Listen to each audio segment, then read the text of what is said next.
গল্পের শুরুতে একদল ডাকাতকে দেখতে পাই যারা একটা ঘরের মধ্যে বসেছিল। তাদের কাছে একটা টাকা ভর্তি ব্যাগ আছে।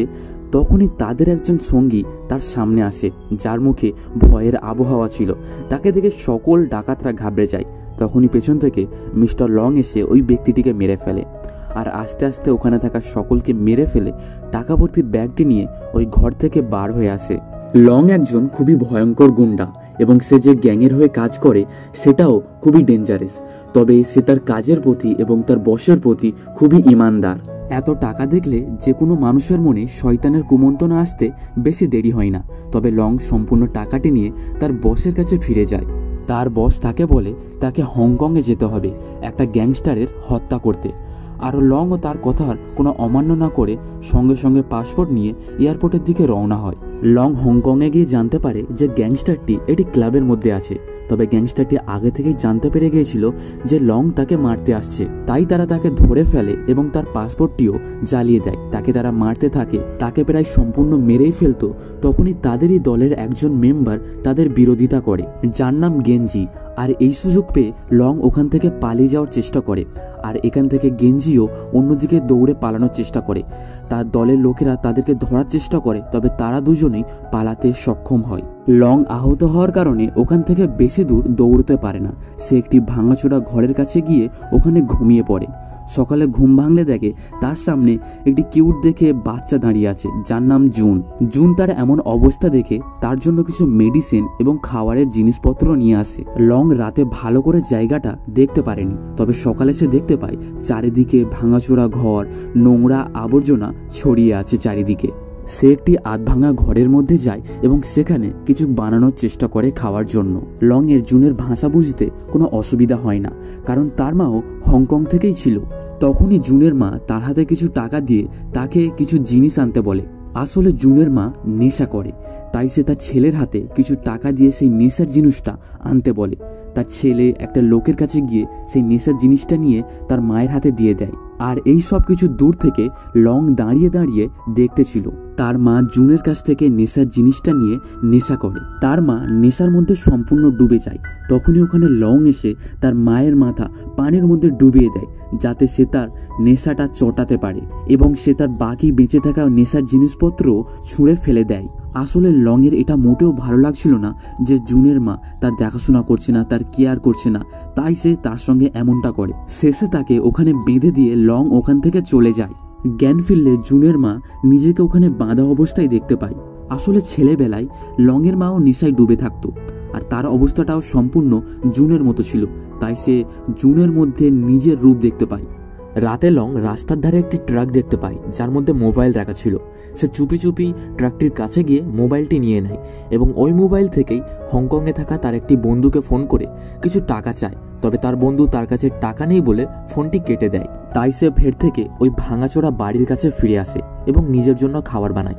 তখনই ওখানে একজন অজানা ব্যক্তি, যার নাম হ্যারি, সে ওখানে এসে তার খাবারটি টেস্ট করে এবং তার খাবারটি খুবই ভালো লাগে। তাই সে লংকে নিজের সাথে নিজের বাড়িতে নিয়ে যায় এবং তাকে বলে, আজ থেকে তুমি আমার জন্য খাবার বানাবে। লং তাদের জন্য খাবার বানায়। তারপর তারা তিনজন মিলে, হ্যারি, লং এবং জুন মিলে খাবারটি খাচ্ছিল। তখনই হ্যারির প্রতিবেশী এসে হ্যারিকে বলে, তোমাদের বাড়ির কাছ থেকে খুবই ভালো খাবারের সুগন্ধ আসছিল, তাই তারা এখানে এসেছে। তারা লংয়ের বানানো খাবারটি টেস্ট করে এবং তাদের সেটা খুবই ভালো লাগে। তাই তারা লংকে বলে কিছুদিন পরে তাদের বাড়িতে একটি অনুষ্ঠান হবে, তাই তারা চায় যেন লং তাদের জন্য খাবার বানায়। লং তাতে রাজি হয়ে যায়, আর ওই দিনটাও খুব তাড়াতাড়ি চলে আসে। লং হ্যারির প্রতিবেশীদের বাড়িতে গিয়ে তাদের কুটুমের জন্য খাবার বানায়। লং তাদের জন্য নানান ধরনের ডিশ বানায়, যেগুলো সকলকে খুবই ভালো লাগে, যেটা খেয়ে সকলেই তার নাম করে এবং তাকে কোনো দোকান খোলার পরামর্শ দেয়। সকলে জানতে পারে লং তাইওয়ান থেকে এসেছে, আর তার কাছে এখন কোনো টাকা কড়ি নেই। তাই সকলে মিলে তাকে কিছু টাকা এবং জিনিসপত্র দেয় কিছু করার জন্য। লং সবকিছু নিয়ে তার বাড়িতে ফিরে আসে। জুন দেখে তার মা এখন আগের থেকে ঠিক আছে। পরের দিন সকালে লং এবং জুন বুঝতে পারছিল না তারা এই জিনিসপত্রর কি করবে। তখনই ওখানে হ্যারি এবং তার প্রতিবেশীরা চলে আসে। তারা এখানে লংয়ের সাহায্য করতে এসেছে। তারা লংয়ের ভাঙাচোরা ঘরটাকে তার থাকার জন্য ভালো করার চেষ্টা করে এবং তার জন্য একটি কার্ডও বানায়। তারা লংকে বলে তোমার একটা ভালো বিশেষ জায়গায় খাবারের দোকান খোলা উচিত। লং সিদ্ধান্ত নেয় সে একটি নুডলসের দোকান খুলবে, তাই সে জুনকে নিয়ে এক জায়গায় স্টল লাগায়। তার প্রথম দিনে এত সব কাস্টমার হবে সেটা লং কখনোই ভাবতে পারেনি, যেটা দেখে লং, হ্যারি এবং তার প্রতিবেশীরা সকলেই খুশি হয়। দেখতে দেখতে তাদের সব নুডলস বিক্রি হয়ে যায় এবং বিকেলের দিকে লং এবং জুন নিজেদের বাড়ির দিকে ফিরে আসে। জুনের মা জানে যে তার ছেলের তার প্রয়োজন, তাই জন্য সে তার অতীতের কথা মনে করে যখন সে নেশার মধ্যে জড়িয়ে ছিল না। জুনের মায়ের একটি বয়ফ্রেন্ড ছিল যার নাম রেঞ্জি, আর রেঞ্জি সেই ব্যক্তি যে আসলে লংকে সেই গ্যাংস্টারের হাত থেকে বাঁচিয়েছিল। তবে রেঞ্জি তখন ওই গ্যাংস্টারের হয়েই কাজ করত। জুনের মা এবং রেঞ্জি একে অপরকে ডেট করে এবং পরে একসময় জুনের মা প্রেগনেন্ট হয়ে গেলে এ বিষয়ে গ্যাংস্টার জানতে পারলে রেঞ্জিকে অনেক মারধর করে এবং জুনের মাকে হসপিটালে নিয়ে যায় তার অ্যাবর্শনের জন্য। তবে জুনের মা ওখান থেকে পালিয়ে যায় আর ততক্ষণ লুকিয়ে থাকে যতক্ষণ না জুনের জন্ম হয়। তারপর থেকে তার টাকার দরকার পড়ে, তবে কিছু তো করতে হবে নিজে এবং নিজের সন্তানের পেট ভরার জন্য। তখন থেকে সে এই খারাপ কাজের মধ্যে জড়িয়ে পড়ে, যেখানে সে একজন ব্যক্তির কাছ থেকে এই নেশার বিষয়ে জানতে পারে এবং এর মধ্যে মশগুল হয়ে পড়ে। আর এখনও তার মা তাকেই সবচেয়ে বেশি ভালোবাসে। অন্যদিকে লংয়ের ফুড স্টলটিও খুব দারুণ চলছিল, তার কাস্টমার দিনকে দিন বাড়তেই চলেছে। লং এই নুডলস বিক্রি করে পরিমাণ মতো টাকা জমাতে চাইছে এখান থেকে তাইওয়ানে ফিরে যাওয়ার জন্য। অন্যদিকে হ্যারি এবং তার প্রতিবেশীরা একটি কম্পিটিশনে যোগদান করে, যেটাকে দেখার জন্য জুন এবং লংও যায়। কম্পিটিশনে হ্যারি এবং তার দলের লোকেরা 3 নম্বর স্থান দখল করে, যার ফলে তারা বেড়াতে যাওয়ার জন্য কিছু টিকিট পায়, যার মধ্যে থেকে 3টে টিকিট তারা লং, জুন এবং তার মাকে দিয়ে দেয়। লং বাড়িতে এসে ভাবে সে জুন এবং তার মায়ের সাথে ঘুরতে যাবে নাকি যাবে না। আসলে কাল তাইওয়ানের ফ্লাইট আছে আর এখন তার কাছে তাইওয়ানে যাওয়ার মতো টাকা জমে গিয়েছে। তবে সে যদি তাদের সাথে বেড়াতে যায় তাহলে তার অনেক সব টাকা খরচ হয়ে যাবে। অনেক ভাবনা চিন্তা করার পরে লং সিদ্ধান্ত নেয় সে জুন এবং তার মায়ের সাথে বেড়াতে যাবে। পরের দিন তারা সেটাই করে। তারা বাসে করে অনেক জায়গায় ঘোরে এবং শেষে একটা জায়গায় যায় যেখানে তারা মাটির তৈরি অনেক জিনিসপত্র বানায়। লং তাদের সঙ্গে থেকে একটি পরিবারের অনুভূতি পায়, যেটা তার মনের কোলে জমে থাকা একটি ছোট স্বপ্ন ছিল। তারপর তারা একটা রেস্টুরেন্টে বসে নুডলস খায়।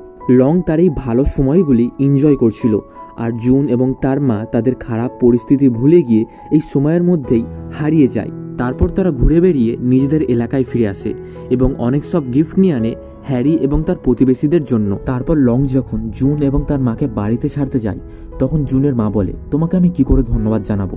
তোমার জন্য আমার ছেলে আজ এত খুশি আছে, তোমার জন্য আজ আমি নেশা থেকে মুক্ত হতে পেরেছি। পরের দিন লং জুনকে একটি একাডেমি নিয়ে যায় যেখানে আসলে বেসবল খেলা শেখানো হয়। আসলে জুনের ছোটবেলাতেই স্বপ্ন ছিল সে দেশের হয়ে বেসবল খেলবে। 6 সপ্তাহ কেটে যায়। এবারে জুনের একটি বেসবল ম্যাচ আছে, যার জন্য জুনের মা সকলকে ইনভাইট করে। পরের দিন লং, জুন এবং জুনের মা ওই ফুড স্টলটি নিয়ে যাচ্ছিল, তখনই সে সেই ব্যক্তিটিকে দেখতে পায় যে আসলে তাকে এই নেশার মধ্যে জড়িয়েছিল। জুনের মা ঘাবড়ে যায় এবং জুন এবং লংকে বলে, আজকের তোমরা তোমাদের ফুড স্টলটি খোলার আগে মন্দিরে গিয়ে একবার প্রার্থনা করে এসো। লংয়ের কিছুটা সন্দেহ হয়, তবে সে চলে যায়। তারপর জুনের মা দৌড়ে দৌড়ে নিজের বাড়ির দিকে ফিরে আসে, তবে ওখানে এসেও সে ওই ব্যক্তিটাকেই দেখতে পায়। ব্যক্তিটি তাকে বলে যে তুমি আমার জীবন থেকে এমনভাবে সরে যেতে পারো না, আমি তোমাকে সরে যেতে দেব না, আর যদি তুমি আমার কথা না শোনো তাহলে আমি জুন এবং লং দুজনকেই মেরে ফেলবো। তুমি হয়তো জানো না, তবে লংকে মারার জন্য আমাদের গ্যাংয়ের লোকেরা তাকে খুঁজছে। আসলে এই ব্যক্তিটি সেই গ্যাংয়েরই মেম্বার হয় যাকে মারার জন্য লং তাইওয়ান থেকে হংকংয়ে এসেছে। জুন এবং লংকে বাঁচানোর জন্য সে তার কথা মানতে বাধ্য হয়। এই যে ব্যক্তিটি আছে এর নাম হলো সাকাটা। সে জুনকে নেশার ওষুধ দিয়ে তার সঙ্গে জবরদস্তি করে। তারপর সে লংয়ের দোকানে যায় এবং সেখানে নুডলস খায় এবং তার দিকে ভালো করে তাকিয়ে থাকে। তারপর ওখান থেকে চলে যাওয়ার সময় সে কাউকে ফোন করে কিছু একটা বলে। লংয়ের তাকে দেখে হালকা সন্দেহ হয়, তাই সে তার দোকানটা তাড়াতাড়ি গুছিয়ে নিয়ে নিজেদের বাড়ির দিকে ফিরে আসে। এসে দেখে জুনের মা এই দুনিয়াতে আর বেঁচে নেই। আসলে সে এমন জীবন চায় না, তাই সে নিজেই আত্মহত্যা করে নিয়েছে। লং জুনের চোখে হাত দিয়ে তাকে বাইরের দিকে বের করে নিয়ে আসে। তার মায়ের মৃত্যুর কারণে জুন এবং লং দুজনেই খুবই দুঃখ পায়। আর তখনই ওখানে সাকাটা তার দলের লোকেদেরকে নিয়ে হ্যারি এবং তার প্রতিবেশীদেরকে মারধর করতে থাকে। লং এই সিচুয়েশনে প্রচুর রেগে যায় এবং সাকাটা সহ তাদের সকল মেম্বারকে এক এক করে প্রাণে মেরে ফেলে। আর তার এই রূপ দেখে হ্যারি এবং তার প্রতিবেশীরা অবাক হয়ে যায়। তারা তো তাকে সিধা সাদা ভদ্র মানুষ মনে করত যে একটু কথা কম বলে, তবে তার এই রূপ তারা কখনোই কল্পনা করতে পারেনি। লং সিদ্ধান্ত নেয় সে তাইওয়ানে ফিরে আসবে। সে জুনের মায়ের মৃত্যুর জন্য নিজেকেই দায়ী করছিল। তাইওয়ানে ফিরে এসে সে একটি রেস্টুরেন্টে তার বসের সঙ্গে বসেছিল। হয়তো সে তার বসের কাছ থেকে নতুন একটি কাজ চাইছে। তখনই সে কাঁচ থেকে বাইরে দেখতে পায় হ্যারি সহ তার প্রতিবেশীরা সকলে তার জন্য বাইরে দাঁড়িয়ে আছে। তার এটা বিশ্বাস হচ্ছিল না, তাই সে তাড়াতাড়ি করে তাদের কাছে যায় এবং সেখানে সে জুনকেও দেখতে পায়। জুন তাকে দেখে তার কাছে এসে তাকে জড়িয়ে ধরে, আর লং তাকে দেখে এতটাই খুশি হয় যে তার চোখে জল চলে আসে এবং সেও তাকে জড়িয়ে ধরে কাঁদতে থাকে। লং তাকে নিজের ছেলের মতো ভালোবেসে ফেলেছে। সে এবারে সিদ্ধান্ত নেয় যে সে তার সঙ্গেই থাকবে, তাই জন্য সে এই খারাপ কাজ ছেড়ে দেয়। তারপরে আমাদের কিছু মাস পরের সিন দেখানো হয়, যেখানে আমরা দেখতে পাই জুন স্কুলে যাওয়ার জন্য প্রস্তুতি নিচ্ছে। আসলে লং চায় না সে ছোটবেলায় যেমনভাবে মানুষ হয়েছে, যেমন কাজ করেছে তেমনটা জুন করুক। সে তাকে একটা ভালো মানুষ তৈরি করতে চায়। তারপর লং জুনকে সাথে নিয়ে স্কুলের দিকে যেতে থাকে। আর এই সিনেমাটি এখানেই শেষ হয়ে যায়। আশা করছি আপনাদের ভিডিওটি ভালো লেগেছে। যদি লেগে থাকে তাহলে লাইক করে চ্যানেলটি সাবস্ক্রাইব করে পাশে থাকা বেল আইকনটি দাবিয়ে দেবেন এমনই ধরনের ভিডিও দেখার জন্য। তো দেখা হচ্ছে ফের পরের একটি নতুন ভিডিওতে।